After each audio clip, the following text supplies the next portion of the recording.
घटना उन दिनों की है जब इंग्लैंड में डॉक्टर एनी बेसेंट अपने वर्तमान जीवन के प्रति निराश थी और एक सार्थक जीवन जीने की ललक उनके हृदय में तीव्रता से उठी थी।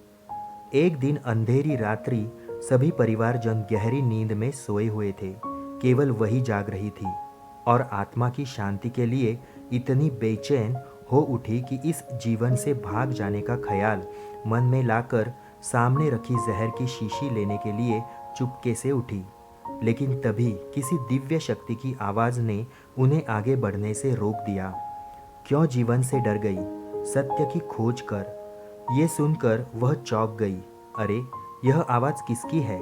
कौन मुझे भागने से रोक रहा है? उन्होंने उसी समय निश्चय कर लिया, सार्थक जीवन के लिए मुझे संघर्ष करना ही होगा।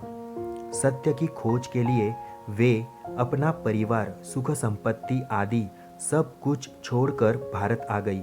उन्होंने साध्वी जैसा जीवन यहाँ ग्रहण किया और विश्व को भारतीय जीवन दर्शन के रंग में रंग देना ही अपना मुख्य उद्देश्य बना लिया। उनकी मृत्यु भारत में हुई थी।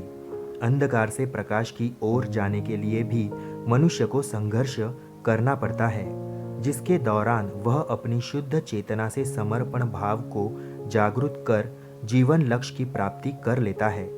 ऐसे संघर्षवान व्यक्ति की ईश्वर भी सहायता करता है, बशर्ते वह सच्ची लगन व उत्साह के साथ सार्थक जीवन के प्रति संकल्पकृत है और उसकी आंखें निर्धारित लक्ष्य पर केंद्रित है।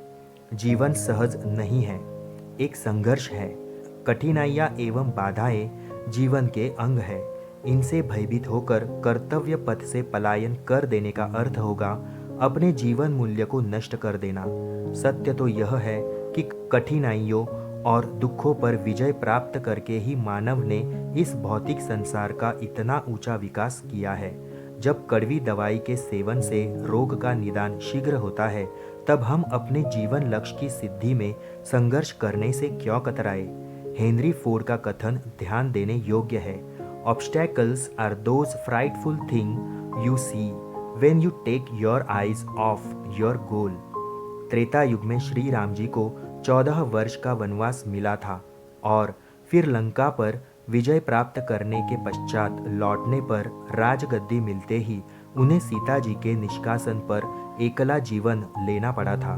द्वापर युग में श्री कृष्ण के होते हुए भी धर्मराज युधिष्ठिर सहित 5 पांडव भाइयों को 12 वर्ष का वनवास और साथ में 1 वर्ष का अज्ञातवास झेलना पड़ा था। स्पष्ट है, यह जीवन संघर्ष आदिकाल से चला आ रहा है। अतः सुंदर जीवन बनाने के लिए हमें संघर्ष के बीच तो रहना ही होगा।